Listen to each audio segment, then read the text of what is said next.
সংবাদ সবাইকে স্বাগত জানাচ্ছি। আমি ফিরোজ তোহা। শুরুতে সংবাদ শিরোনাম জানিয়ে দেব সর্বশেষ গুরুত্বপূর্ণ আপডেট সংবাদ। শুরুতেই শিরোনাম।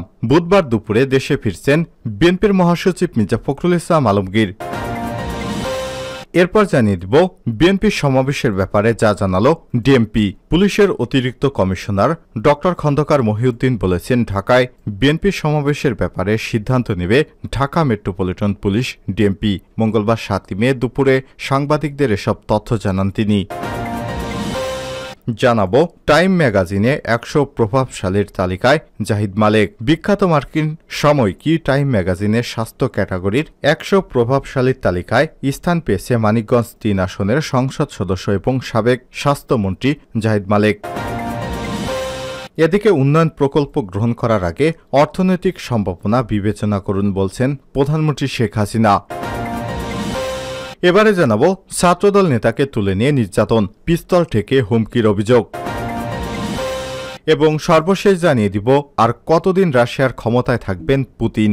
ভ্লাদিমির পুতিন বর্তমান বিশ্বের সবচেয়ে আলোচিত একটি নাম। টানা 25 বছর বিশ্বের অন্যতম পরাশক্তি রাশিয়ার ক্ষমতার মসনদ ধরে রেখেছেন তিনি। বিশ্বের সবচেয়ে প্রভাবশালী ব্যক্তির তকমাও পেয়েছেন। 2024 সালে নির্বাচনে জিতে আবার রাশিয়ার প্রেসিডেন্ট হিসেবে শপথ নিয়েছেন রাশিয়ার এই একচ্ছত্র নেতা। আর 7 মে মঙ্গলবার পঞ্চমবারের মতো রাশিয়ার প্রেসিডেন্ট হিসেবে শপথ নিয়েছেন ভ্লাদিমির পুতিন। মস্কোর গ্র্যান্ড ক্রেমলিন প্যালেসে সুসজ্জিত সেন্ট অ্যাডিউ হলে তার শপথ গ্রহণ অনুষ্ঠানের আয়োজন করা হয়। এর মাধ্যমে 2030 সাল পর্যন্ত রাশিয়ার ক্ষমতা নিশ্চিত করলেন তিনি। প্রিয় দর্শক, এতক্ষণ শুনছিলেন সংবাদ শিরোনাম, এবারে বিস্তারিত।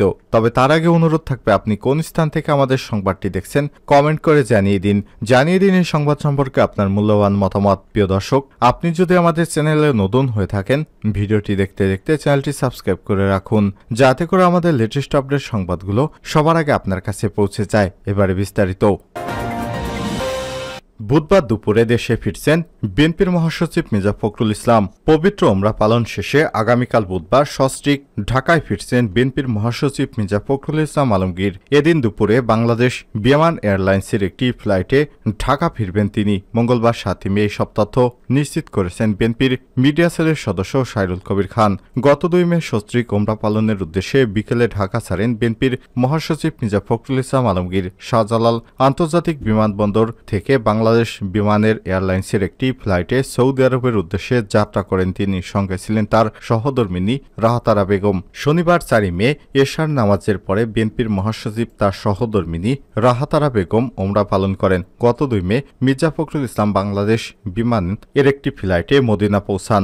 মদিনা পৌঁছে বিএনপির মহাসচিব এবং তার স্ত্রী রাহাতারা বেগম মহানবী হজরত মোহাম্মদ সাল্লাল্লাহু আলাইহি ওয়াসাল্লামের রওজা মোবারক জিয়ারত করেন। শুক্রবার মসজিদে নববীতে জুমার নামাজ আদায় করে বিএনপির মহাসচিব গত 28 অক্টোবর ঢাকার নয়াপল্টনে বিএনপির মহাসমাবেশ পুলিশ পণ্ড করে দেওয়ার পরদিনই মির্জা ফখরুল গ্রেপ্তার হন। প্রায় 3.5 মাস কারাবাসের পর 15 ফেব্রুয়ারি জামিনে মুক্তি পান তিনি। কারাগারে যাওয়ার পর বিএনপির মহাসচিব তার স্ত্রী রাহাতারা বেগম উভয়ের শারীরিক নানা জটিলতায় ভুগছেন। তার স্ত্রী রাহাতারা বেগমও অসুস্থ। কারাগার থেকে মুক্তির পর 4 মার্চ তার চিকিৎসার জন্য সিঙ্গাপুরে যান। 2015 সালে মির্জা ফখরুল ইসলাম আলমগীর কারাগারে থাকাকালীন অভ্যন্তরীণ ক্যারোটিড ধমনীতে ব্লক ধরা পড়ে। সেবারও কারাগার থেকে মুক্তির পর চিকিৎসার জন্য সিঙ্গাপুরে গিয়েছিলেন তিনি। বিএনপির সমাবেশের ব্যাপারে যা জানালো ডিএমপি। পুলিশের অতিরিক্ত কমিশনার ড খন্দকার মহিউদ্দিন বলেছেন, ঢাকায় বিএনপির সমাবেশের ব্যাপারে সিদ্ধান্ত নেবে ঢাকা মেট্রোপলিটন পুলিশ ডিএমপি। মঙ্গলবার 7 মে দুপুরে সাংবাদিকদের এসব তথ্য জানান তিনি। খন্দকার মহিউদ্দিন বলেন, অতীতের তিক্ত অভিজ্ঞতা এবং গোয়েন্দা তথ্যের ভিত্তিতে 10 মে নয়াপল্টনে বিএনপির সমাবেশের অনুমতির বিষয়ে সিদ্ধান্ত নেবে ডিএমপি। তিনি বলেছেন, জনগণের নিরাপত্তা, স্বাভাবিক জীবনযাত্রার কথা মাথায় রেখে যে কোনো বিষয়ে সিদ্ধান্ত গ্রহণ করবে ডিএমপি। তাই সবকিছু বিবেচনা করেই জনসমাবেশের বিষয়ে সিদ্ধান্ত নেবেন তারা। 28 অক্টোবরে তিক্ত অভিজ্ঞতা উল্লেখ করে ডিএমপি এই অতিরিক্ত কমিশনার জানান, পল্টন এলাকার আশেপাশের বেশ কিছু গুরুত্বপূর্ণ স্থাপনা রয়েছে। তাই পল্টন এলাকায় জনসমাবেশ না করার বিষয়ে ইতিপূর্বে একাধিক সংশ্লিষ্ট সংগঠনকে জানানো হয়েছিল।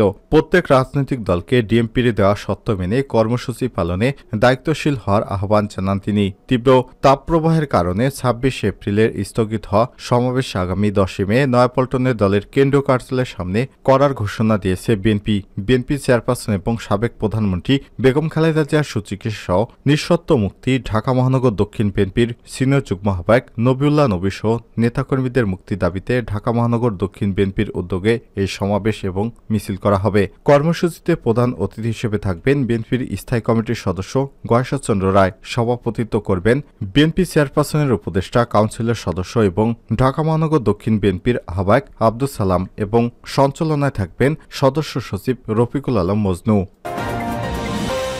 টাইম ম্যাগাজিনে 100 প্রভাবশালীর তালিকায় জাহিদ মালেক। বিখ্যাত মার্কিন সমসাময়িকী টাইম ম্যাগাজিনের স্বাস্থ্য ক্যাটাগরির 100 প্রভাবশালীর তালিকায় স্থান পেয়েছেন মানিকগঞ্জ 3 আসনের সংসদ সদস্য এবং সাবেক স্বাস্থ্যমন্ত্রী জাহিদ মালেক। গত বৃহস্পতিবার 2 মে এই তালিকাটি প্রকাশ করা হয়। টাইম ম্যাগাজিনের প্রতিবেদনে জাহিদ মালেকের ব্যাপারে বলা হয়েছে, বাংলাদেশের প্রধানমন্ত্রী শেখ হাসিনার মন্ত্রিপরিষদের স্বাস্থ্য ও পরিবার কল্যাণ মন্ত্রী হিসেবে জাহিদ মালেকের 5 বছর বিতর্কমুক্ত ছিল না। করোনা মহামারীর প্রারম্ভিক প্রতিক্রিয়ার জন্য তীব্র সমালোচনার সম্মুখীন হলেও তিনি একটি কার্যকর টিকাদান কর্মসূচি সম্পাদন করেন, যার মাধ্যমে দক্ষিণ এশিয়ার দেশটিতে মাথাপিছু মৃত্যুর সংখ্যা প্রতিবেশী ভারতের তুলনায় অর্ধেকেরও কম ছিল। মালেক তার 17.5 কোটি দেশবাসীর উন্নতির জন্য প্রশংসিত হচ্ছেন।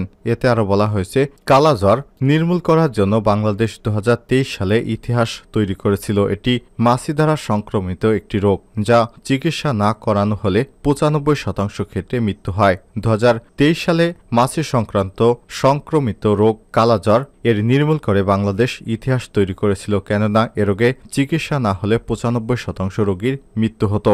2023 সালের এই 2 জোড়া সাফল্যের ইতিহাস প্রথম কোনো জাতি যারা 1 বছরে 2টি অসংক্রামক রোগ নির্মূল করতে সক্ষম হয়েছে। এর আগে শিশু মৃত্যুর হার ব্যাপক হারে কমানোর জন্য WHO এর পক্ষ থেকে জাহিদ মালেককে সম্মানিত করা হয়। বাংলাদেশ হলুদের মধ্যে সীসার উপাদান কমানোর প্রচেষ্টার নেতৃত্ব দিয়েছিলেন তিনি। এই সীসার কারণে শিশুদের জ্ঞানীয় বিকাশ ব্যাহত হয় এবং প্রতি বছর হাজার হাজার মৃত্যু হয়। বর্তমানে দেশটির সংসদ সদস্য হিসেবে দায়িত্ব পালন করছেন জাহিদ মালেক।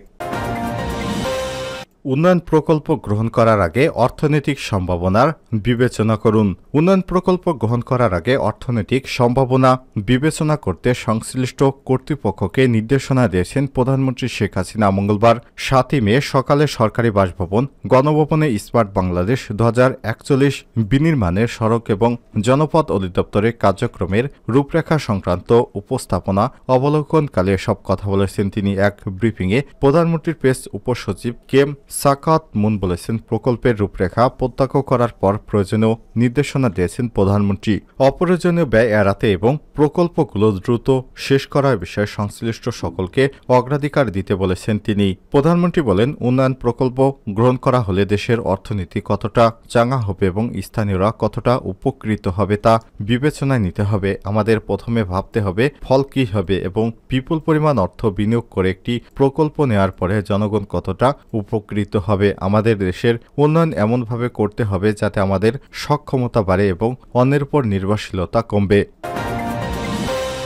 রাজশাহী বিশ্ববিদ্যালয় ছাত্রদল নেতাকে তুলে নিয়ে নির্যাতন, পিস্তল ঠেকিয়ে হুমকির অভিযোগ। রাজশাহী বিশ্ববিদ্যালয় শাখা ছাত্রদলের এক নেতাকে তুলে নিয়ে নির্যাতন এবং পিস্তল উঠিয়ে ভয়ভীতি দেখানোর অভিযোগ উঠেছে শাখা ছাত্রলীগের সাধারণ সম্পাদক সহ 6 জনের বিরুদ্ধে। এ সময় ওই ছাত্রদল নেতার বন্ধুকেও মারধর করে ছাত্রলীগের নেতারা। সোমবার 6 মে রাত 10টা থেকে 1টা পর্যন্ত বিশ্ববিদ্যালয়ের মাদার বক্স হলের 215 নম্বর কক্ষে এ ঘটনা ঘটে। তবে নির্যাতনের বিষয়টি অস্বীকার করেছে ছাত্রলীগের নেতারা। অভিযুক্ত ছাত্রলীগ নেতারা হলেন বিশ্ববিদ্যালয়ের শাখা ছাত্রলীগের সাধারণ সম্পাদক আসাদুল্লাহ হিল গালিব, সহসভাপতি মনুমোহন বাপ্পা, যুগ্ম সাধারণ সম্পাদক সদেশ শেখ, সাদিকুল ইসলাম সাদিক, সাংগঠনিক সম্পাদক জাহিদ হাসান সোহাগ, মাদার বক্স হলের দায়িত্বপ্রাপ্ত নেতা মিশকাত হাসান। এদিকে অভিযুক্ত ভুক্তভোগীরা হলেন বিশ্ববিদ্যালয় শাখা ছাত্রদলের আহ্বায়ক কমিটির সদস্য নাফিউল ইসলাম জীবন, তার বন্ধু ইউনুস খান।